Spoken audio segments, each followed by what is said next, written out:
முடிஞ்சால் முதல்ல ஏன் கூட மோது அப்படின்னு பவர் ஸ்டார் சீனிவாசன் விஜய் அவர்களுக்கு சவால் விட்டுருக்காரு.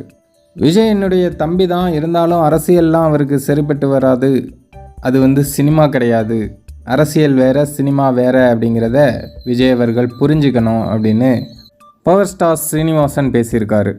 அது மட்டும் இல்லாமல் விஜய் சினிமாவில் வேணால் முதல்வர் ஆகலாம், ஏன் பிரதமராக கூட ஆகலாம், ஆனால் நிஜத்துலலாம் ஆக முடியாது அப்படின்னு சொல்லியிருக்காரு. கொஞ்ச நாளைக்கு முன்னாடி ஒரு பேட்டி கொடுக்கும்போது விஜய் முதல்ல ஏன் கூட மோதட்டும், விஜய் எங்கே நின்னாலும் அவரை எதிர்த்து நான் நிற்கிறதுக்கு தயாராக இருக்கேன். அது மற்ற கட்சியினர் யாராவது எனக்கு அழைப்பு விடுத்தாங்கன்னாலும் போய் எதிர்த்து நிற்பேன், அப்படி இல்லாட்டி சுயேட்சையாக கூட நான் விஜயை எதிர்த்து நிற்க தயார் அப்படின்னு பவர் ஸ்டார் சீனிவாசன் பேசியிருந்தார். அதனால தான் விஜய் அவர்களுடைய ரசிகர்கள் எல்லாரும் கொந்தளித்து அவருக்கு ஃபோன் போட்டெல்லாம் திட்டிகிட்டு இருந்தாங்க. எதிர்த்து நிற்பேன் அப்படின்னு சொன்னதுக்கே திட்டுறாங்க அப்படின்னா, அப்போது விஜய்னாவை எதிர்த்து பவர் ஸ்டார் ஜெயிச்சிட்டார்னா என்ன பண்ணுவாங்களோ தெரில. சரி, மொத்தத்தில் விஜய்னா அரசியலில் என்ன செய்கிறார் அப்படிங்கிறத பொறுத்திருந்து பார்ப்போம்.